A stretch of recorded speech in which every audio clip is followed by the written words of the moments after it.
Good morning, everyone. It is time for another episode of Monday Morning Leadership Bites.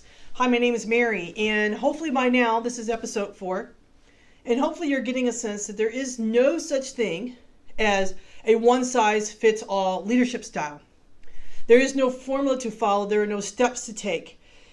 There are ideas that we can get across, and this idea of leadership, or what it means to be a great leader, is something we have to unpack. And so the purpose of these episodes is to take little bites out of the topic and just explore it together. So please continue to give me your thoughts and ideas. I appreciate them. I've got some really great ideas for future sessions. A lot of people have given me or asked me questions or given me things that I think would be great topics that we can cover in the future.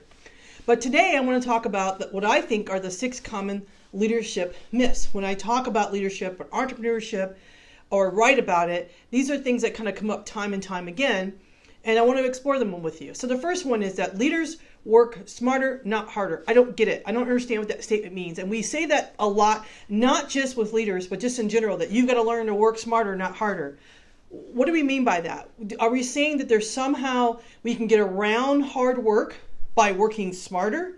And sure, there are ways to be more effective and proficient about what we're doing, but oftentimes leaders are the first ones in, they're the last ones out. And if they're not the first ones in, the last one out, they may be up delivering an email at 4 o'clock in the morning or 9 o'clock at night, because if they're sitting in meetings or they're strategizing or they're working in the organization, it's not until they're in that quiet time where they can go in and look through their notes and actually say, okay, I got to remember to do that, I got to remember to do that. And they send out an email. Not that they're expecting a response from people, but this is just a way for them to go through the day and say, okay, let me accomplish this for the day. So oftentimes what they need are people they can delegate tasks to, people who are just as committed as they are, not necessarily to work those hours, but they're committed to getting things done. They're committed to the purpose and the vision of what they're trying to accomplish.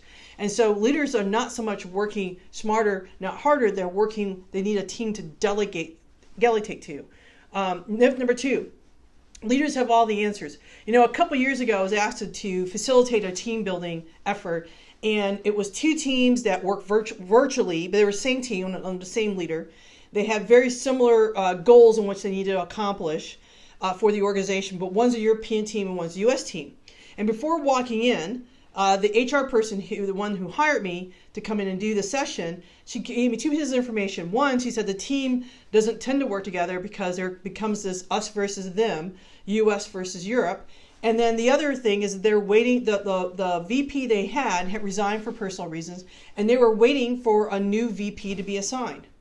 So as we got into the conversations and talked about it, I definitely got this kind of victim, hey, we can't accomplish this because until our VP, they could come along and change it.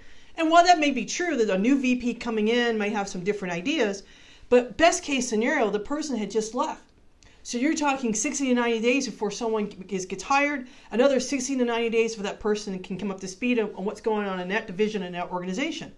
So you're talking a quarter to half a year. And I asked the team, are you willing to wait a quarter or to a half a year? In business, that's too much time. Too much can happen in 6 months to wait that long in order to get the answers. And I believe the answers are in the room. So we need a leader to give us the answers? No. The answers are around, a leader surrounds themselves with smart people who can accomplish the job. It is a team sport. Leadership is not a person. It is persons accomplishing the goals of the organization. Myth number 3, leaders work alone. This goes directly with the second one. Leaders don't work alone. They don't necessarily want to work alone. Leaders, often are lonely. It's because who do they talk to? They can't necessarily go to their board of directors or people above them because that may not seem that they're competent. They can't go to their team because that may seem as if they don't have the confidence in order to lead the team. So oftentimes they feel as if they are alone, and what they need, and they don't want to be that way. Okay, that what they need is a team to come around them and to help them to get the work done. Right? So this is not so much the lone wolf theory, the self-made man or woman. Anytime you see someone who has has accomplished something, you will recognize that there is a team behind them. Just look at the Grammy Awards or any other award show, and they're always thanking other people to get them to that spot. So that person may be the person that is at the helm, or the person winning the award, but there are other people behind them that are helping them accomplish things. All right. Number 4, leaders are always on. And this goes to the myth about working smarter, not harder, in terms of that leaders just never shut down. And while leaders put a lot of hard work and they put a lot of hours in, it is important for good leaders to unplug, to go away, whether it is to by themselves, to reflect on what they want to accomplish, whether it's with family and friends taking a vacation, or whether it's with their team in an offsite. But somewhere along the line, they need a space in which they can be powerful from and seek that wisdom and strength and reconnect with the vision and the purpose that they're trying to accomplish. And the ways to do that is to go away from the day-to-day and all the noise in the world and either go with themselves or with their team or with their family and recharge and understand and reconnect with what they're trying to accomplish. So leaders are not always on. There are times when they need to be off. We often demand of our leaders to be on. I find this a lot in nonprofits where there is no 9 to 5 per se, and we're constantly asking our leaders to be on in efforts they need time to be off. They need that space and time. Number 5, leaders always are in the spotlight. Not true. Leaders, yes, are the spokesperson for the company or organization, and not all leaders are on the executive team. We've said that before. So some leaders are behind the scenes getting things done. And while it's true that most leaders have to be able to do the interviews or take the pictures or be in the magazines or kind of be the person that's out front, a lot of leaders would prefer to be behind.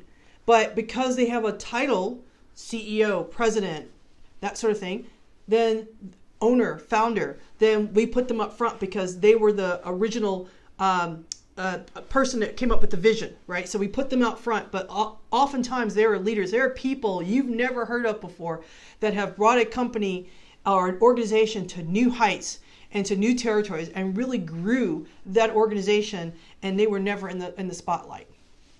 All right, and then my last one, which is to me has got to be the most dangerous myth of all, and that is that, and this is hotly debated, that leaders are born, not made. All right. So first, I don't want to get into debate about nature versus nurture. Surely there are people who have innate abilities or personality traits that automatically give them sort of an edge or a step up of someone else who maybe don't have those abilities. But I would say that they're more made, not born, and they're made from circumstances. If you are around and see leadership, you have maybe naturally will grow into those roles because you've seen it done. You've seen it enacted for you, right? And there are situations where someone can literally take on responsibility and say, I'm now going to become a leader. And they may not necessarily have the 6 characteristics of what it means to be a leader, but they can learn them. You know, what are we saying with the statement? What makes this statement so dangerous is that there's some kind of leadership gene. And if you don't have that gene, you either have it or you don't. And that's not true. Leadership is a skill, and you have the ability to learn that skill. I'm going to give you a great example of this, and I didn't ask permission for this, so I'm hoping, Kim, if you're out there, Kim Chamberlain, I hope you're okay with this. But I recently was talking with her, and she is now in politics. She is on the city council, and I asked her why she did it. And she told me, like, hey, for years they were talking about, what can we do to make our community better? And they were kind of on the sidelines, and her friends were like, hey, we need to step up. We need to get more involved. And so she ran for city council. And now she sits on the council and she's there looking to make the community better. Was that her initial thought? Was she born to be a leader? I don't know Kim that well to know from the time she was a little kid to know that. Maybe some people might think that of her. But she definitely saw the responsibility it needed to take in her community, and she took it. And we all have that ability. We all have the ability to take responsibility and say, what can we do in our area of influence and accomplish it? We all have the ability to be great leaders. We're all empowered to be great leaders. So that is what we're made to do, is to lead, whether we're leading our families, leading in our church, leading in our community, or leading in our organizations. You have the ability to be a great leader. So someone needs to hear this message. So do me a favor and share it. Share it on your timeline. You can share it on YouTube. These are posted on the Ember Carrier Facebook page, as well as they're also posted on YouTube. So please share it. Someone needs to hear this message. And do me a favor, like the video, and I want to hear from you. What do you think about these myths? What did I miss one? Is there one that you want to talk about? Are there any information you want to hear on the next Leadership Bite? So again, thank you for watching, and that's another episode of Monday Morning Leadership Bites.